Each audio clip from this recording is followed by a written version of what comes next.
बिस्मिल्लाहिर्रहमानिर्रहीम, अस्सलाम वालेकुम नाजरीन। मैं हूं बाबर हयात और आप देख रहे हैं 24/7 उर्दू न्यूज पर Babar Hayat show. Wow, what an amazing game of test cricket जो आज हमने विटनेस की है between Pakistan and South Africa. What a match! तीसरे दिन के खेल के इख्तिताम पर आप 100% श्योरिटी से ये नहीं कह सकते कि ये मैच कौन सी टीम जीतेगी।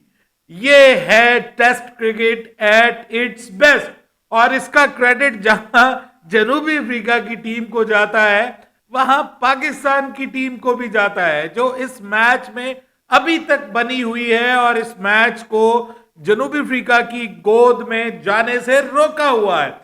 और उसमें आज जो रोल प्ले किया है, जिन जिन लोगों ने रोल प्ले किया है, उसके ऊपर बात करेंगे। कुछ एक्स्ट्रा ऑर्डिनरी क्रिकेट हमें आज पाकिस्तान की तरफ से देखने को मिली, कुछ ऑर्डिनरी क्रिकेट भी पाकिस्तान की तरफ से देखने को मिली। ये पूरा मैच इसी कहानी का मजमुआ है कि कहीं पे हम बहुत अच्छे नजर आए और कहीं पे हम बहुत फारिग नजर आए।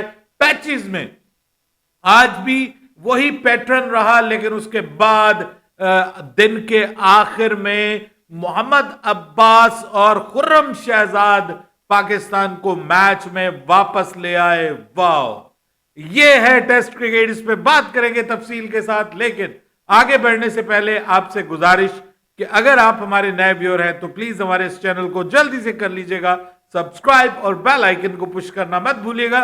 मुझे फॉलो कीजिए इंस्टाग्राम पे @बाबर हयात शो और हमारे पेज को फेसबुक पे लाइक कर लीजिएगा। तो जनाब, कल मैंने आपको कहा था और आपसे सवाल पूछा था कि क्या बाबर आजम पाकिस्तान को इस मैच में वापस ला पाएंगे या नहीं। तो आज सिर्फ बाबर आजम नहीं बल्कि उनके साथ मिलकर सऊद शकील ने इस मैच में एक बहुत इंपॉर्टेंट पार्टनरशिप लगाई है। ये इस मैच के रिजल्ट के ऊपर इंपैक्ट कर सकती है, असर डाल सकती है। और उसमें अगर हम कहें कि जो हीरो ऑफ द डे रहे पाकिस्तान की तरफ से, वो सऊद शकील थे। सऊद शकील से जब मेरी एबटाबाद में मुलाकात हुई, जब वो यहां पर कराची वाइट्स की तरफ से शान मसूद की कप्तानी में खेल रहे थे, तो मेरी जब उनसे मुलाकात हुई तो मैंने उनसे पूछा कि यहाँ की पिच आपको कैसी लग रही है। तो उन्होंने कहा कि ये पिच जो है वो बल्लेबाजों के लिए आसान नहीं है, तेज पिच है, इस पे बाउंस भी है और इसके ऊपर बाजुकात अनइवन बाउंस भी हो जाता है और ये मुश्किल पिच है, टफ पिच है, बॉलर्स के लिए इसमें ज्यादा है। वहां पर उन्होंने आई थिंक सो के 122 रन की एक इनिंग्स खेली थी, सेंचुरी स्कोर की थी उस मैच के अंदर। तो मैंने उनसे कहा कि भाई, आपको इस पिच के ऊपर जो खेलना है वो आपके लिए कितना फायदेमंद होगा साउथ अफ्रीका की सीरीज के लिए। तो उन्होंने मुझे कहा कि मुझे काफी फायदा हासिल हो रहा है यहाँ पे प्रैक्टिस करके हमें, और खास तौर पे इसी तरह की कंडीशंस जो हैं वो सीमिंग कंडीशंस हमें मिलती हैं साउथ अफ्रीका में। तो वो मुझे लग रहा है कि ये प्रैक्टिस हमारे लिए काफी फायदेमंद होगी। मैंने कल आपसे ये कहा था कि मुझे लग रहा है कि जिस तरह से शुरू की 2-3 शॉट्स उन्होंने खेली हैं, उनका बल्ला ठीक चल रहा है और फिर वो बाहर जाती हुई बॉलों को वो छोड़ भी रहे हैं। पहली इनिंग्स की तरह वो बेवकूफों वाली शॉट्स नहीं खेल रहे कि आते ही उन्होंने पिछली इनिंग्स में जो 14 रन की इनिंग्स खेली थी, वो उसमें वो आते ही पागलों की तरह उन्होंने शॉटें खेलनी शुरू कर दी थी, जो बिल्कुल अनकैरेक्टरिस्टिक है उनकी स्टाइल ऑफ बैटिंग से, बिल्कुल मुख्तलिफ था। लेकिन आज वो कल लग रहे थे कि वो बाहर जाती हुई बॉल्स को छोड़ रहे हैं और सिर्फ मेरिट के ऊपर शॉट्स लगा रहे हैं। तो आज हमें उन्होंने वो करके दिखाया जिसका मैं उम्मीद रख रहा था कि मुझे ज्यादा उम्मीद जो है वो सऊद शकील से। लेकिन बाबर आजम ने भी अपना रोल प्ले किया। 19 इनिंग्स के बाद, टेस्ट इनिंग्स के बाद जो है वो एक 50 उन्होंने स्कोर की। बट अनफॉर्चुनेटली अनफॉर्चुनेटली जहां पे हम इस मैच में आगे बढ़ने की पोजीशन में होते हैं, जनूबी अफ्रीका को मुश्किल में डालने की पोजीशन पे होते हैं, वहां पे हमारी विकेटें गिरती हैं। और वहां पे बाबर आजम जब आउट हुए तो पाकिस्तान के लिए एक तरफ से समझ लें कि परेशानी का दरवाजा खुल गया और जनूबी अफ्रीका के लिए अपॉर्चुनिटी का दरवाजा खुल गया। और वहां पे फिर कोलैप्स स्टार्ट होता है। देखिए, ये कोलैप्स ये ऐसे नहीं है, इस पिच की ये जो है ना, इस पिच की एक आदत है कि यहां पे एक विकेट गिरती है तो साथ में दो आ ही जाती है, तो दो तीन विकेट जरूर गिरती है और ये मुस्तकिल होता आ रहा है, ये मिनी कोलैप्सेस हो रहे हैं इसमें। और जनूबी अफ्रीका ने भी ऑलमोस्ट ऐसे ही खेला पिछली इनिंग्स में। अनफॉर्चुनेटली हमने उनको 100 रन एक्स्ट्रा दिए हैं पिछली इनिंग्स में, पहली इनिंग्स में। और खास तौर पे मुझे कल मेरे दोस्तों ने कहा कि जी आपने शान मसूद की कप्तानी के ऊपर बात नहीं की, शान मसूद की कप्तानी फारिग थी और फला था और ये था।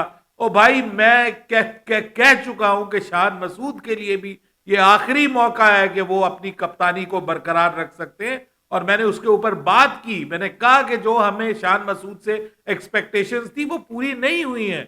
कब तक जो है वो आप किसी को सिर्फ इसी वजह से कि वो अच्छी इंग्लिश बोल लेता है या वो अच्छी कप्तानी कर लेता है या वो अच्छा यहां पे इन कंडीशंस में बैटिंग करता है, आप कब तक जो है वो उसको मौका देते रहेंगे? आपको परफॉर्म करना है, आप ना बल्ले से परफॉर्म कर रहे हैं ना आप अपनी कप्तानी से परफॉर्म कर रहे हैं। लेकिन आज मैं ये समझता हूं कि पाकिस्तान को मैच में किसी हद तक स्निफ ऑफ अ चांस जो दिया है ना, वो साउथ शकील ने दिया है। बहुत आला इनिंग्स खेली है, बहुत जबरदस्त इनिंग्स खेली है। अनफॉर्चुनेटली जिस बॉल पे वो आउट हुए, आउट होने वाली बॉल नहीं थी, वहां पे उनका आउट होना बनता नहीं था। वो टेल के साथ खेल रहे थे और बहुत अच्छा खेल रहे थे, और काश अगर वो 200 तक ले जाते, काश उनका कोई साथ निभाने वाला होता। मोहम्मद रिजवान बहुत पुअर शॉट खेल करके आउट हुए, सलमान अली आगा उन पे बहुत तवक्को थी, बहुत गलत शॉट खेलकर अपनी विकेट को थ्रो किया।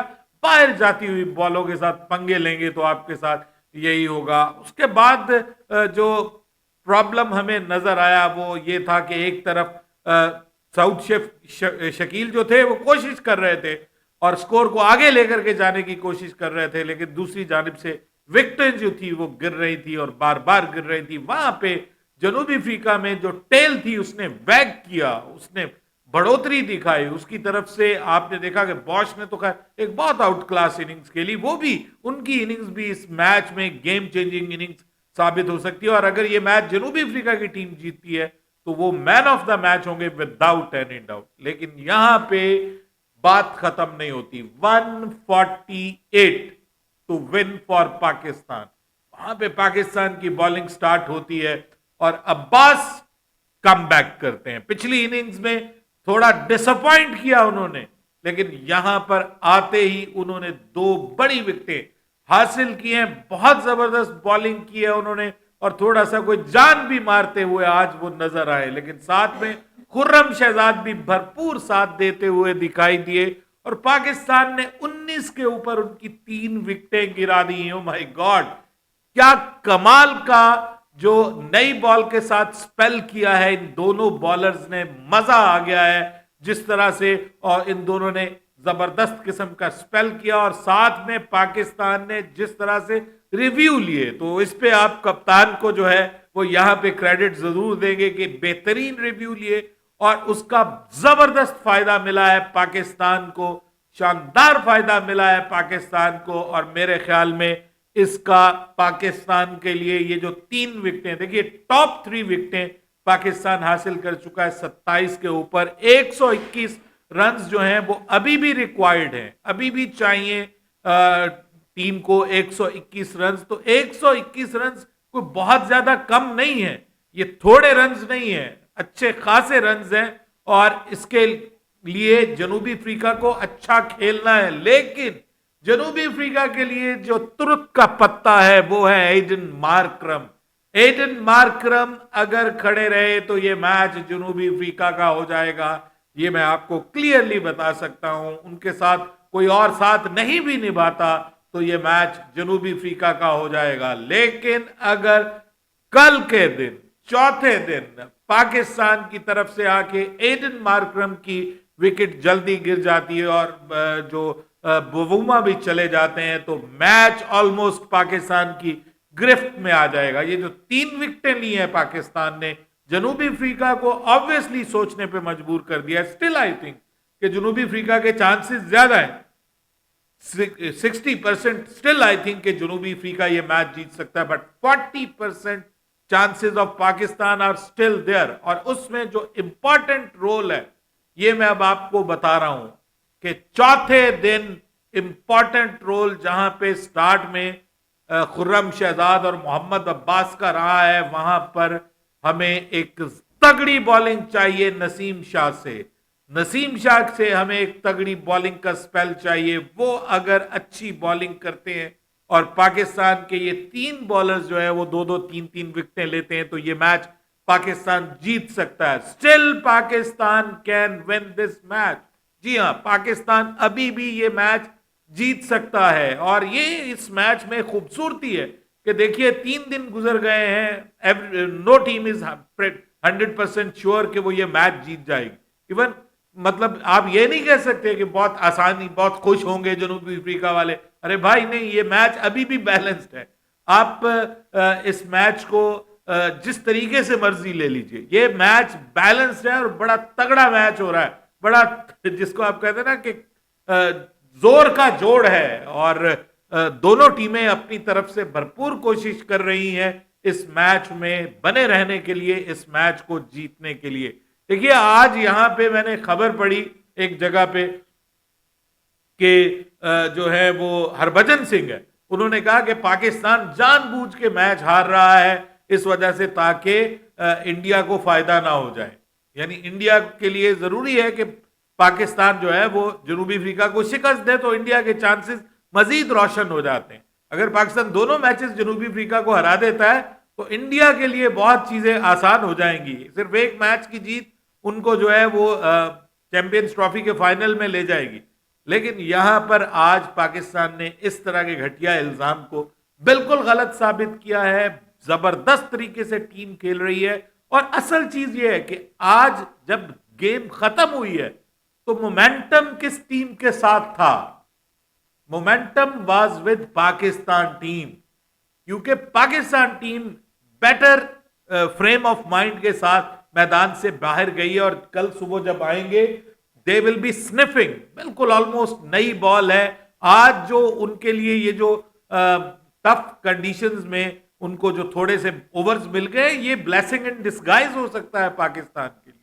ये पाकिस्तान के लिए बड़ा फायदेमंद हो सकता है, क्योंकि 3 विकेटें अगर आप ले गए 27 रन पे, आपने दूसरी टीम को बैकफुट पे डाल दिया है और उनको आपने सोचने पे मजबूर कर दिया कि 121 रन जो है वो अच्छे खासे दूर दिखाई दे रहे हैं। अभी हुनूस दिल्ली दूरस्त, ये कोई इतना आसान काम नहीं है। बहरहाल अगेन मैं ये कहूंगा कि टेस्ट मैच क्रिकेट अपनी कमाल में हमें दिखाई दे रही है।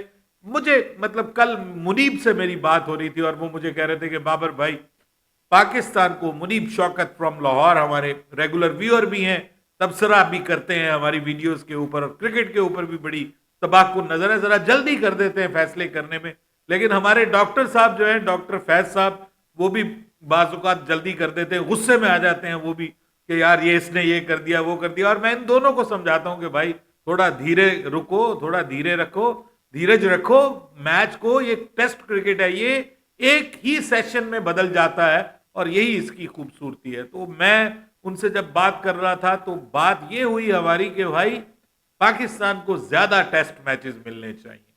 मतलब Pakistan is not a bad test team, they are making good progress in test cricket. और जिस तरह से आपको पाकिस्तान की टीम डिफिकल्ट कंडीशंस में परफॉर्म करती हुई दिखाई दे रही है। इवन ऑस्ट्रेलिया का दौरा पाकिस्तान का बहुत बुरा दौरा नहीं था, उसमें भी पाकिस्तान की टीम ने यंगस्टर्स के बावजूद, नए बॉलर्स के बावजूद, पाकिस्तान की टीम ने वहां पे कम से कम 2 टेस्ट मैचेस ऐसे थे जिनमें ऑस्ट्रेलिया को, कहते हैं ना, कैट अमंग द पिजन्स वाली कंडीशन में डाल दिया था। जीत नहीं पाए हम ऑब्वियसली, और बहुत सारी रीजंस हैं, फिटनेस के मसले थे, बहुत सारे मसाइल थे। लेकिन अब मैं ये समझता हूं कि पाकिस्तान को खास तौर पे खुर्रम शहजाद की शक्ल में एक बहुत कमाल का आर्टिस्टिक बॉलर मिला है और ये पाकिस्तान के लिए बहुत आगे तक जाएगा इंशाल्लाह। मोहम्मद अब्बास वापसी करते हुए दिखाई दे रहे हैं। कल अगर आते ही वो 1-2 विकेटें और चटखा दें, ये वही मोहम्मद अब्बास हैं कि जो पाकिस्तान के लिए इससे पहले बहुत बार परफॉर्म कर चुके हैं और डेड पिचेस के ऊपर, यूएई की डेड पिचेस के ऊपर ये फाइफर्स ले चुके हैं, पाकिस्तान को जितवा चुके हैं अपनी सीम बॉलिंग से।